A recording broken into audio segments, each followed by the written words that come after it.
So, this is gonna be about fucking Amazon. Yo. Yo. Hello and welcome back to the next episode of the Self-Development with Tactics. And you can already see BEZOS' head back in the screen. But, yeah, we are going to go ahead, or actually start with the Everything Store, which is basically a book about how I think Amazon rose. Somehow.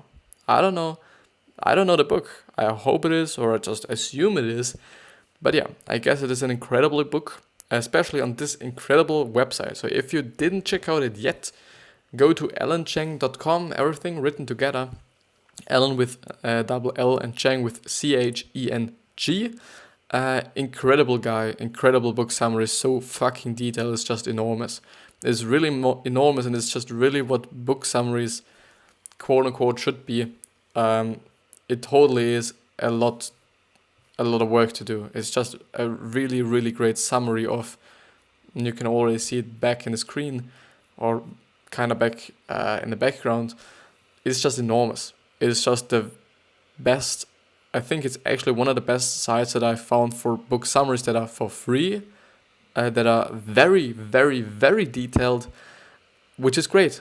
And I think this is just the greatest thing about it, that they actually are so enormously detailed. Just really, really fucking great. But yeah, I just seen that I'm very, very in front of my screen, which is totally something that I should not do, especially also for the vlogs. Something I kind of remembered. I actually remembered while, to actually maybe tell a little story.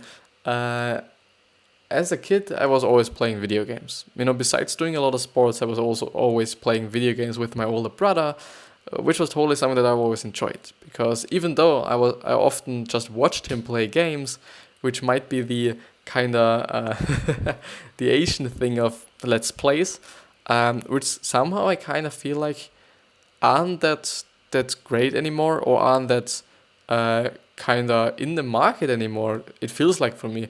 There are for sure gaming channels, but the actual, let's plays where actually just, buy a game or get a game and then go through the whole game while actually recording it, is something that I'm not seeing that much, or at least I'm not seeing let's play as a term that much. I don't know, but I was just always watching him, and I was just actually looking up a video game back in the days, which is SpongeBob SquarePants, and I only knew a specific part of the game, and then I typed it in just Google, and actually the first video that came up was exactly the same kind of stage of the game, and the exact kind of part of the game that I was looking for and that I had in my mind.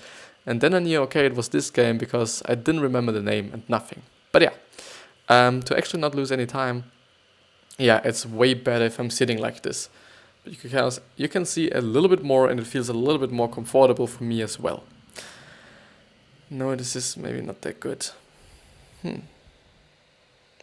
Actually, I should do this. So yeah, Everything Store by Jeff Bezos, or actually not by Jeff Bezos, rather than by, by someone. But yeah, so Amazon is now the largest internet retailer in the world, and Jeff Bezos recently became the wealthiest person in the world. Amazon increasingly penetrates our everyday life, from being the first stop for our online shopping to interfacing with our physical world through Echo and Alexa. But over 20 years ago, Amazon was just an online bookstore in the racing tide of the web. In its darkest times, detractors repeatedly predicted it would go bankrupt, that titans like Walmart would easily crush it, and that it would be out-executed by tech darlings like eBay and Google. As you know now, the Dutch determination of Jeff Bezos and Amazon overcame all these objections.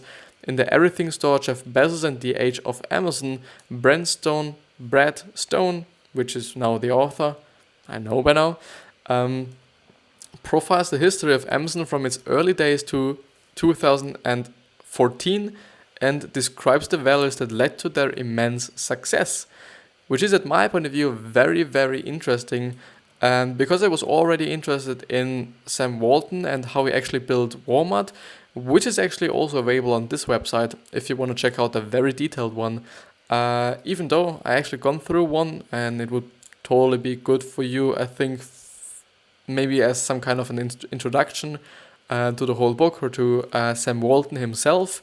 I made an episode on this, so you can just go through it or listen to it on the go. Which is actually the thing that I like about podcasts, that you actually can listen to them everywhere you are and do everything you want to do while actually doing this. So you kind of get both things or two things just at the same time. For me, it's often quite working out or just, being in a bus or being in a train or just going somewhere that I actually have time to listen to a few podcasts or to a little inspiration and motivation from very, very incredible people outside there that actually create great podcasts. But yeah, so in this Everything Store summary, you will learn the incredible speed at which the web and Amazon developed, launching multiple iconic product lines within the same year, Jeff Bezos' relentless ambition to beat competitors and take every advantage Amazon can get, the qualities that guided Amazon from its founding to its ubiquitous presence today, which is a word I don't fucking know. Tracking stray dogs may soon be easier thanks to the ubiquitous microchip, omnipresent, ever-present, present everywhere, all. It's somehow present or appearing or whatever, if you didn't know it either. Jeff Bezos' most vicious criticism of employees from his trademark temper. The preface: unlike the Everything Store book, I list the major events in Amazon in a chronicle timeline. This chronicle view is necessarily the best way to understand the company. The book does a better job of thematically linking periods together, like grouping together its culture and innovation problems in the early 20s or 2000s and its negotiating strategies in the mid-2000s. But chronologically, you can see the immense pace of progress, the number of parallel high potential projects living at any time. AWS, Kindle, Prime, A9, search engine, competition with Sebos, all in development at the same time, and how quickly it needs to fend off competitors like Google, who are executing equally as fast. Very, very interesting. And we're actually gonna start with a one-page summary of the whole book, which is not that long actually. Not that long. But yeah, let's see. So Amazon launched in 1995 and writes the incredible wave of the internet. Its sales grow exponentially. From the beginning, Amazon has customer obsession as its focus. Bezos believes virtuous cycles: lower prices, more customers, more leverage and suppliers. Lower prices will win the day. Which is actually true. The more customers you have, the more you will sell, the lower the prices can be, the more customers will come, and so on and so on and so on, which is steadily or just progressively a great business. And I actually always like the ambition just Bezos had in terms of the customers, because he understood that customers are his goal and also his oxygen for the company he has, or the company he is leading. Even though it somehow seems a little bit strange, a little bit kind of common sense to say this, but I still think there are many companies who are quite giving a fuck about their customers. If it's customer service, if it's, good products, if it's, whatsoever, which is quite bad. Well, on the other hand, it's also good for other people who might just make a better product, or at least or even a worse product, but they just have a great customer service and just really just go for the customers. But I don't know. Amazon raises a lot of money at the height of the dot-com bubble in 1999 and spends on acquisitions and investments. The dot-com bubble crashes in 2000. Many predict the death of Amazon, but it survives. Early 2000s sees the rise of Google, which threatens this intermediate and innovative Amazon and make it a relict. Bezos insists on continuous innovation to work their way out of the hole. Over the mid-2000s, Amazon launches projects like Amazon Prime, Kindle, Amazon Web Services, Mechanical Turk, A9 search engine, Fire tablets. Some projects failed, but others became critical strategic pieces. As Kindle, I would say, and as Amazon Prime totally. Amazon Prime totally was one of the best decisions they've ever made. And if I'm just viewing it like, okay, they actually, let's say, founded or established Amazon Prime in the 2000s. It's actually already 19 quite years old, and I think it's one of the just best things Amazon actually did. Because I do think that they're actually generating a lot of money with that, and you do have to say that just by subscribing to Amazon Prime, which is not that expensive, you get a lot of things. You get Amazon Prime Video, the music, free shipping and faster shipping, and okay, free shipping not necessarily because you're just paying for it, so faster shipping, web space to some degree also, I guess, if I remember correctly, and a lot of other things, which is just incredible. And if you're just viewing Netflix, you get videos and movies. And you're paying, I think, quite the same amount of money, maybe a little bit less, maybe even a little bit more. I don't know, it always depends on, if you're actually a family and you're paying it all together, or you're paying it on yourself, just a few different factors. But I think like Amazon did a great job at actually putting a lot of products into their Prime features. But yeah. So Amazon's virtuous cycles in retail start to really kick off in the mid to late 2000s.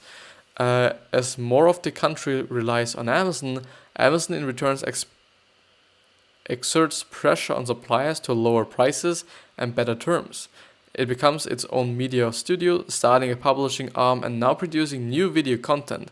Its consumer obsession remains. Yeah, actually, do they produce their own films and series and whatsoever?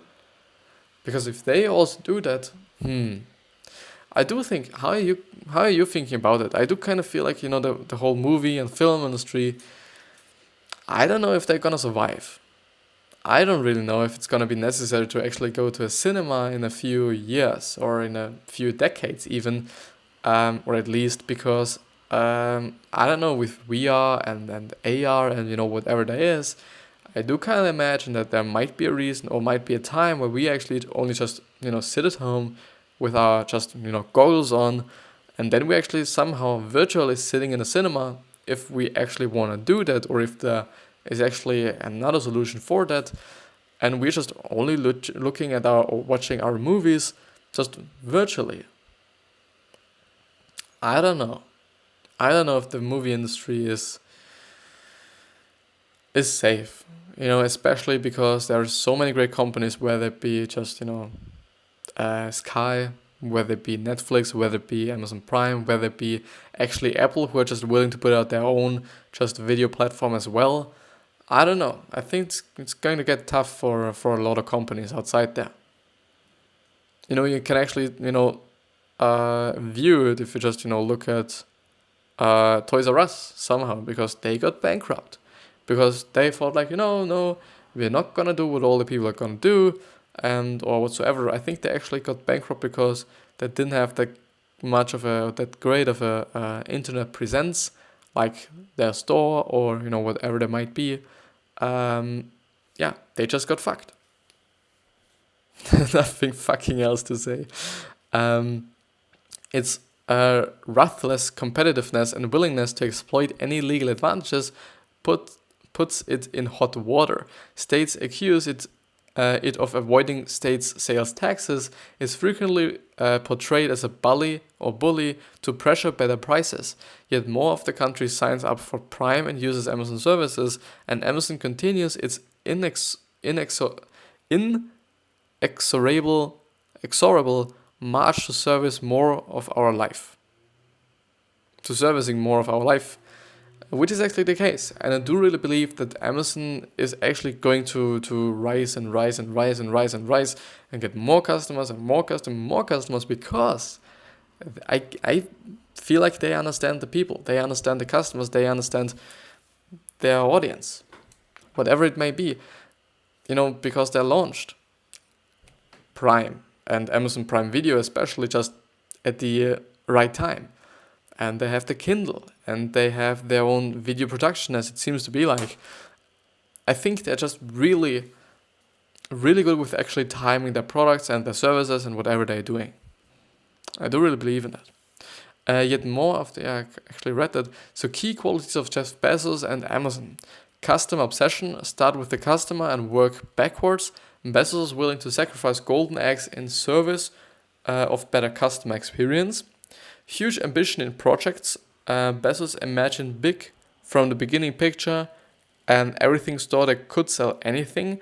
The distribution center had to handle everything, but an aircraft carrier, AWS, had to scale to infinity. Breaking away from tradition, Bezos believed the web was a paradigm change that dismantled much of the previous ways of doing things. Arguments to do things because they were tradition were met with explosive anger. Frugality. Amazon is famously stingy with its furnishings, compensation, and project budgets. Frugality breeds resourcefulness, self-sufficiency, and invention. Sorry, hopefully not invasion. Relentless work ethic. Bezos expects employees to work tirelessly. You can work long, hard, or smart, but at Amazon you can't choose two. You can't choose 2 out of 3. Ability to dive deep. Bezos is infamous for being able to understand complex situations quickly and have insights that subject matter experts haven't even gotten. Leaders operate at all levels, stay connected to the detail, audit frequently, and are skeptical when metrics and anecdote differ. No task is beneath them. I'm very sorry, by the way, to not show you this very, very, very incredibly important part, but gonna show you this right now. Very sorry indeed. Very, very sorry. Amazon timeline is pretty long. Very fucking long. Very, very, very fucking long. What the fucking hell? Well, never mind. Just still have to go through this one, which is actually a great thing, because I think in my leisure time, I wouldn't take the time actually to go through these things. So it's a win-win situation for me. I build myself something, I learn something, and you get something as well, which is incredibly important for me. And this was actually once the critical reason for me actually not putting out something, because I seen I could do something better. I could just put out something that's way better than what I did then or at this certain day.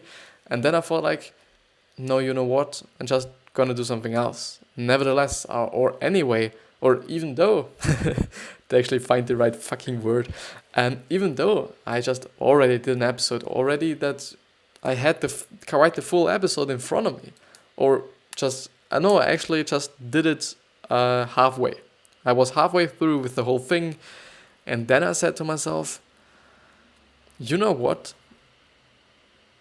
I kind of feel like, no, this is not gonna something that a lot of people will just, get something of value out of. And then I was like, okay, I do something else. I do something that I feel like people will just either get inspired, motivated, knowledge from, whatever. Why would I then just, do these videos? Yeah, it is fun for me, totally. Even though I just have to remind myself to actually have fun when doing these. Because I always get just kind of caught up in actually just trying to do everything the best way and just being so stiff sometimes. Actually stiff. Which actually also clicked just a few minutes or few moments before. Because by actually only reading these things and only going through these things, I really tend to get a little bit stiff, which is not good, which is not that good, to be honest.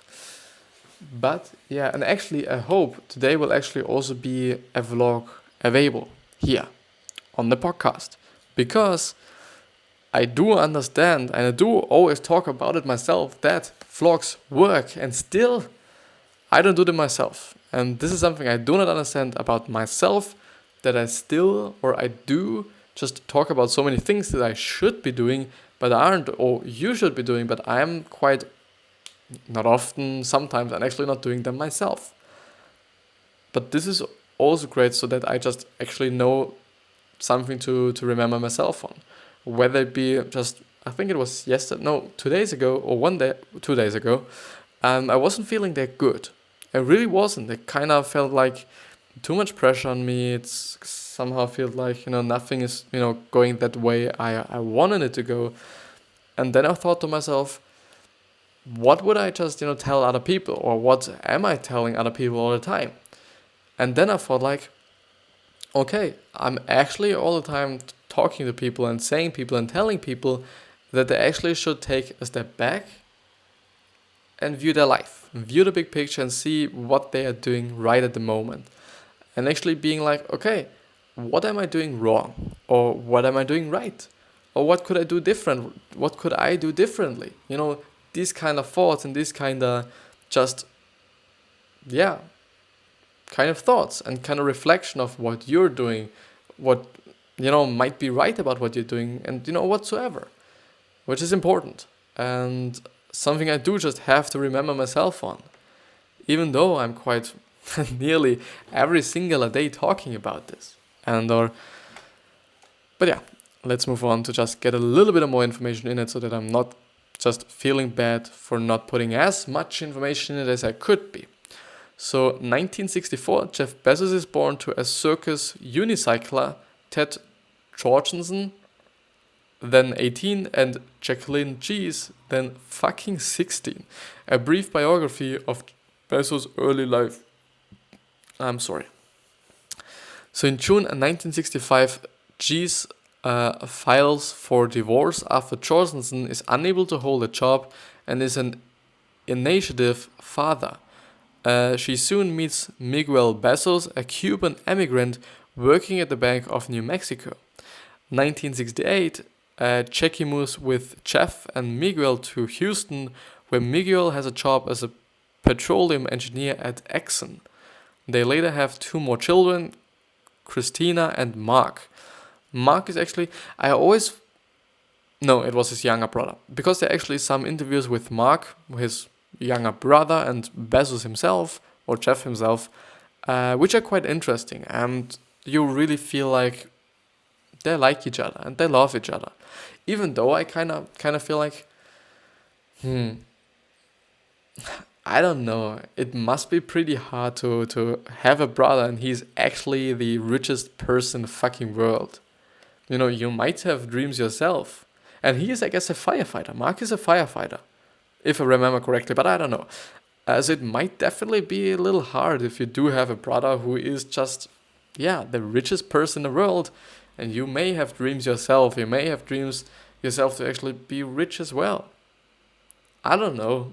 Might be a little bit, but might even motivate you. I don't know. So Miguel has tireless work ethic, love for America and its opportunities, and a libertarian aversion to government intrusion. Jeff Bezos is a standout student in a gifted program in elementary school, which receives access mainframe computer capacity from a local company. They learn how to program, which was actually one of the most important things, I guess, in Jeff Bezos' life. Because I never thought about him actually being a programmer and being like good at just, I don't know. I've never viewed him as somebody who is actually very, very, very, very, very intelligent. I knew that he is smart, but like so smart that I think he was actually able to code before Bill Gates was able to code. Amazing. Very amazing, but he had a little bit of luck. but he still just, understood everything he was doing, which is very important as well. So Jeff is fascinated with space, spurred by the Apollo 11 landing and Star Trek. Jeff spends summers with his grandparents and a ranch in Texas, where he performs everyman jobs, trading bulls, repairing windmills, and learns the values of self-reliance, resourcefulness, and distaste for inefficiency. He also says himself that his grandfather, and in general I think grandparents, were very, very valuable for his upcoming life. Because as they point out, or as he points out, there were just a lot of great lessons he learned from that. Jeff tells his smoker grandmother that she would die earlier by 9 years. This makes her cry, and his grandfather tells him, "One day you will understand that it is harder to be kind than clever." One of his favorite quotes, actually, I guess, because it was also pointed out by him in an interview because of the Alex Springer Award, I guess it is called. I don't know, I don't remember correctly. In an interview which was just interesting as well, yeah. Which I've already or also gone through on the channel, so maybe you look for Jeff Bezos interview or Amazon interview or something like this, and you'll probably find it. They move to Florida. His mother pushes to let Jeff into a middle school gifted program despite a usual mandatory 1-year waiting period. She also supports his dreams of becoming an inventor, taking him to Radio Shack to buy parts to build booby traps and gadgets. In high school in Miami, Bezos is known as extremely disciplined and focused. He announces that his intention to become valedictorian, and his colleagues understand the race is now who's going to be number 2. Jeff decided he wanted it, and he worked harder than anybody else. He also works at McDonald's, breeds hamsters for a neighbor, and starts a summer school for 10-year-olds exploring science to use new ways of thinking in old areas.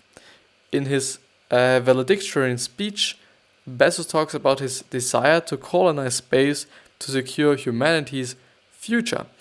Actually, if I do understand the valedictorian speech right, which is I think actually the speech you're holding after you graduate, if I remember correctly, or if I know that correctly, Steve Jobs' speech is also quite interesting.